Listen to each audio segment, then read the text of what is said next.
Entre Santos, de Machado de Assis, voz Iba Mendes. Quando eu era capelão de São Francisco de Paula, contava um padre velho, aconteceu-me uma aventura extraordinária. Morava ao pé da igreja e recolhi-me tarde, uma noite. Nunca me recolhi tarde que não fosse ver primeiro se as portas do templo estavam bem fechadas. Achei-as bem fechadas, mas lobriguei luz por baixo delas. Corri assustado à procura da ronda. Não a achei. Tornei atrás e fiquei no adro, sem saber que fizesse. A luz, sem ser muito intensa, era o demais para ladrões. Além disso, notei que era fixa e igual. Não andava de um lado para outro, como seria a das velas ou lanternas de pessoas que estivessem roubando. O mistério arrastou-me. Fui à casa buscar chaves da sacristia. O sacristão tinha ido passar a noite em Niterói. Benzi-me primeiro, abri a porta e entrei. O corredor estava escuro. Levava comigo uma lanterna e caminhava devagarinho, calando o mais que podia o rumor dos sapatos. A primeira e a segunda porta que comunicavam com a igreja estavam fechadas. Mas via-se a mesma luz e, porventura, mais intensa que do lado da rua. Fui andando até que dei com a terceira porta aberta. Pus a um canto a lanterna, com o meu lenço por cima, para que me não vissem de dentro, e aproximei-me a espiar o que era. Detive-me logo. Com efeito, só então adverti que viera inteiramente desarmado e que ia correr grande risco aparecendo na igreja sem mais defesa que as duas mãos. Correram ainda alguns minutos.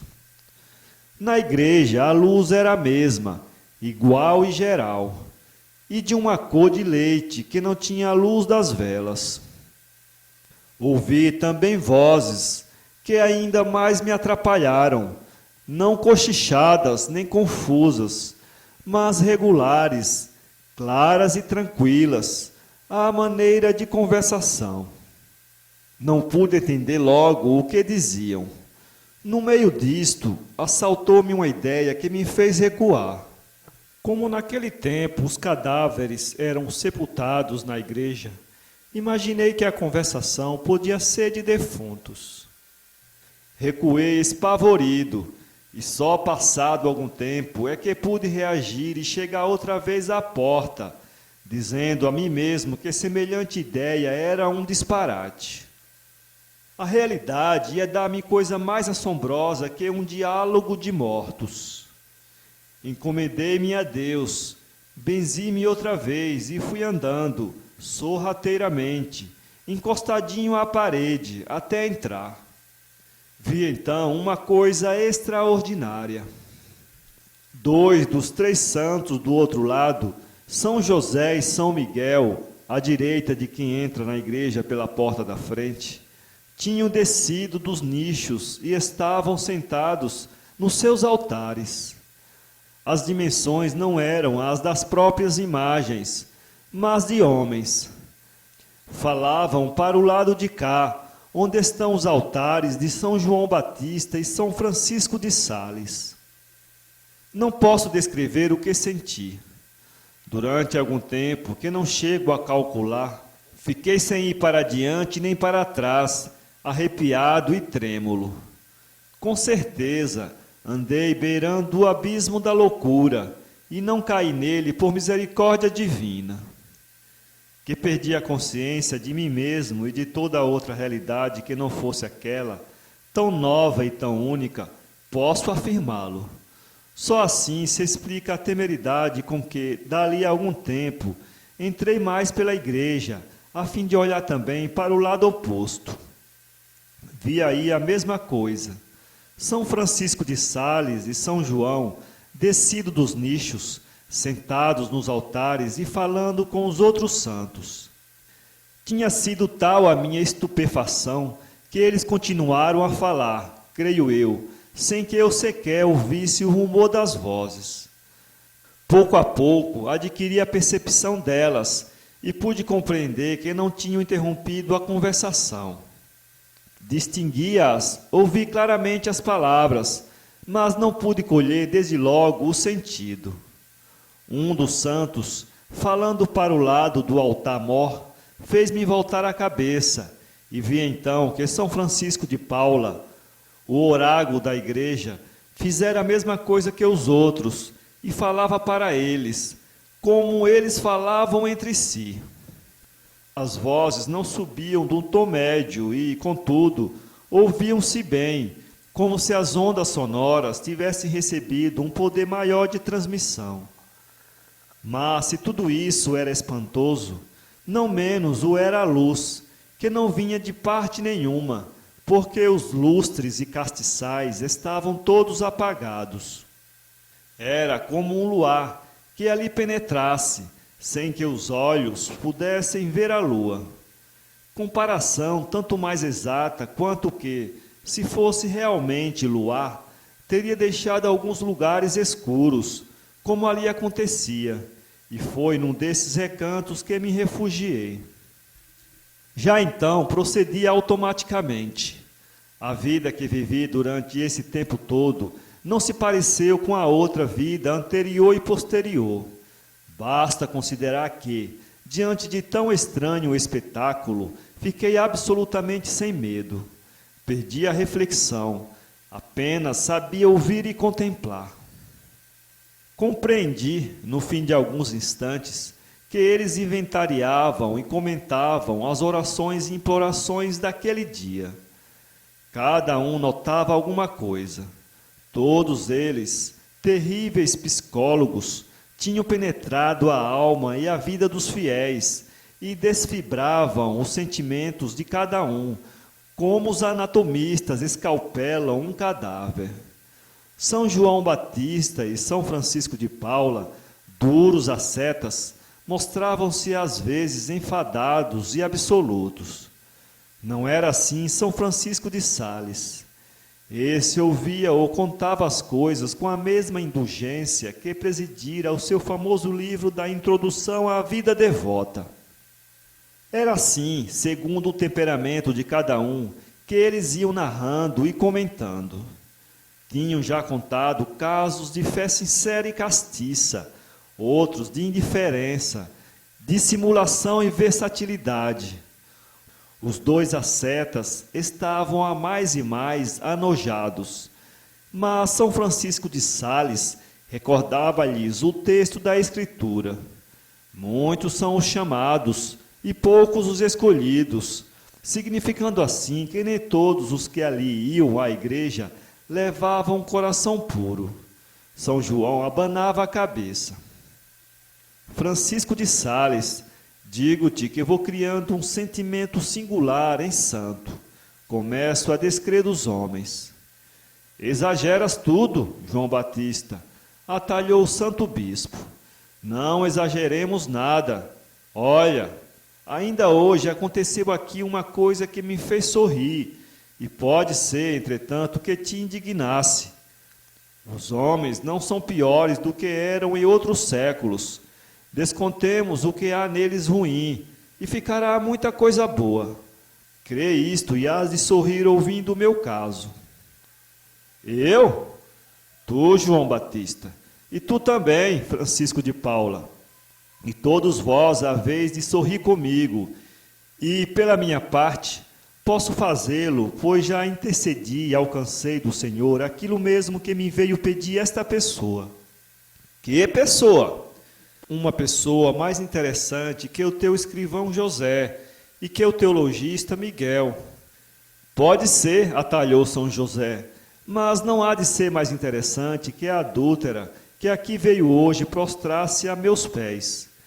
Vinha pedir-me que lhe limpasse o coração da lepra da luxúria. Brigara ontem mesmo com o namorado, que a injuriou torpemente e passou a noite em lágrimas. De manhã, determinou abandoná-lo e veio buscar aqui a força precisa para sair das garras do demônio. Começou rezando bem, cordialmente, mas pouco a pouco vi que o pensamento a ia deixando para remontar aos primeiros deleites. As palavras, paralelamente, iam ficando sem vida. Já a oração era morna, depois fria, depois inconsciente. Os lábios, afeitos à reza, iam rezando. Mas a alma, que eu espiava cá de cima, essa já não estava aqui, estava com o outro. Afinal, persignou-se, levantou-se e saiu sem pedir nada. Melhor é o meu caso. Melhor que isto? Perguntou São José curioso. Muito melhor, respondeu São Francisco de Sales. E não é triste como o dessa pobre alma ferida do mal da terra, que a graça do Senhor ainda pode salvar. E por que não salvará também a esta outra? Lá vai o que é. Calaram-se todos, inclinaram-se os bustos, atentos, esperando. Aqui fiquei com medo.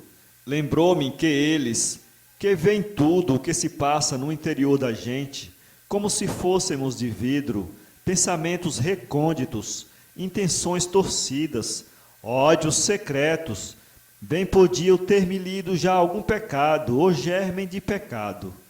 Mas não tive tempo de refletir muito. São Francisco de Sales começou a falar. Tem 50 anos o meu homem, disse ele. A mulher está de cama, doente de uma erispela na perna esquerda. Há 5 dias vive aflito porque o mal agrava-se e a ciência não responde pela cura. Vede, porém, até onde pode ir um preconceito público. Ninguém acredita na dor do Sales. Ele tem o meu nome. Ninguém acredita que ele ame outra coisa que não seja dinheiro. E logo que houve notícia da sua aflição, desabou em todo o bairro um aguaceiro de motes e de chotes.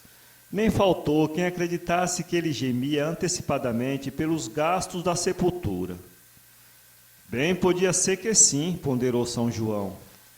Mas não era. Que ele é usurário e avaro, não o nego. Usurário como a vida e avaro como a morte. Ninguém extraiu nunca tão implacavelmente da algibeira dos outros o ouro, a prata, o papel e o cobre. Ninguém os amou com mais zelo e prontidão. Moeda que lhe cai na mão dificilmente torna a sair.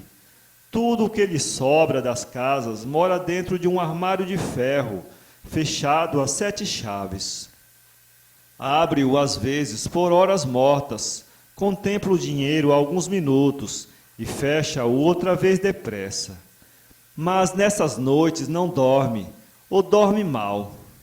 Não tem filhos. A vida que leva é sórdida. Come para não morrer, pouco e ruim. A família compõe-se da mulher e de uma preta escrava, comprada com outra há muitos anos, e às escondidas, por serem de contrabando. Diz até que nem as pagou, porque o vendedor faleceu logo, sem deixar nada escrito. A outra preta morreu há pouco tempo, e aqui vereis se este homem tem ou não o gênio da economia. Sales libertou o cadáver. E o santo bispo calou-se para saborear o espanto dos outros. O cadáver? Sim, o cadáver. Fez enterrar a escrava como pessoa livre e miserável, para não acudir às despesas da sepultura. Pouco embora era alguma coisa, e para ele não há pouco. Com pingos d'água é que se alagam as ruas. Nenhum desejo de representação, nenhum gosto nobiliário. Tudo isso custa dinheiro, e ele diz que o dinheiro não lhe caiu do céu. Pouca sociedade, nenhuma recreação de família. Ouve e conta anedotas da vida alheia, que é regalo gratuito. Compreende-se a incredulidade pública, ponderou São Miguel. Não digo que não, porque o mundo não vai além da superfície das coisas. O mundo não vê que, além da caseira eminente educada por ele, e sua confidente de mais de 20 anos, a mulher deste Sales é amada deveras pelo marido. Não te espantes, Miguel. Naquele muro aspérrimo brotou uma flor descorada e sem cheiro, mas flor. A botânica sentimental tem dessas anomalias. Sales ama a esposa. Está abatido e desvairado com a ideia de a perder. Hoje de manhã, muito cedo, não tendo dormido mais de 2 horas, entrou a cogitar no desastre próximo. Desesperando da terra, voltou-se para Deus. Pensou em nós, e especialmente em mim, que sou o santo do seu nome. Só um milagre podia salvá-la.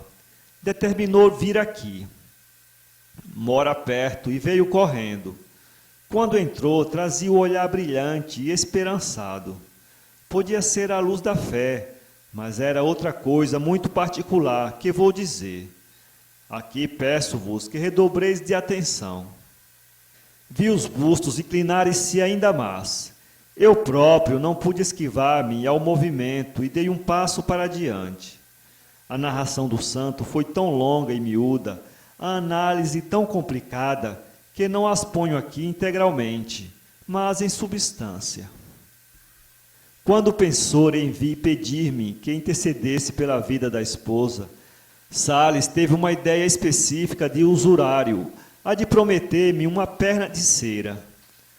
Não foi o crente que simboliza desta maneira a lembrança do benefício. Foi o usurário que pensou em forçar a graça divina pela expectação do lucro. E não foi só a usura que falou, mas também a avareza. Porque, em verdade, dispondo-se à promessa, mostrava ele querer deveras a vida da mulher, intuição de avaro, despender é documentar. Só se quer de coração aquilo que se paga a dinheiro, disse-lhe a consciência pela mesma boca escura. Sabeis que pensamentos tais não se formulam como outros, nascem das entranhas do caráter e ficam na penumbra da consciência. Mas eu li tudo nele, logo que aqui entrou alvoroçado, com um olhar fúlgido de esperança. Li tudo e esperei que acabasse de benzer-se e rezar. Ao menos tem alguma religião, ponderou São José. Alguma tem, mas vaga e econômica. Não entrou nunca em irmandades e ordens terceiras, porque nelas se rouba o que pertence ao Senhor. É o que ele diz para conciliar a devoção com a algibeira. Mas não se pode ter tudo. É certo que ele teme a Deus e crê na doutrina. Bem, ajoelhou-se e rezou. Rezou. Enquanto rezava, via eu a pobre alma, que padecia deveras, conquanto a esperança começasse a trocar-se em certeza intuitiva. Deus tinha de salvar a doente, por força, graças à minha intervenção, e eu ia interceder. É o que ele pensava, enquanto os lábios repetiam as palavras da oração. Acabando a oração, ficou Sales algum tempo olhando, com as mãos postas. Afinal, falou a boca do homem, falou para confessar a dor, para jurar que nenhuma outra mão, além da do Senhor, podia talhar o golpe. A mulher ia morrer, ia morrer, ia morrer, e repetia a palavra sem sair dela. A mulher ia morrer, não passava adiante. Prestes a formular o pedido e a promessa, não achava palavras idôneas, nem aproximativas, nem sequer dúbias. Não achava nada, tão longo era o descostume de dar alguma coisa. Afinal, saiu o pedido. A mulher ia morrer, ele rogava-me que a salvasse, que pedisse por ela ao Senhor. A promessa, porém, é que não acabava de sair. No momento em que a boca ia articular a primeira palavra, a garra da avareza mordia-lhe as entranhas e não deixava sair nada. Que a salvasse, que intercedesse por ela. No ar, diante dos olhos, recortava-se-lhe a perna de cera e logo a moeda que ela havia de custar. A perna desapareceu, Mas ficou a moeda, redonda, luzidia, amarela, ouro puro, completamente ouro, melhor que o dos castiçais do meu altar, apenas dourados. Para onde quer que virasse os olhos, via a moeda, girando, girando, girando. E os olhos a apalpavam, de longe, e transmitiam-lhe a sensação fria do metal e até a do relevo do cunho. Era ela mesma, velha amiga de longos anos, companheira do dia e da noite.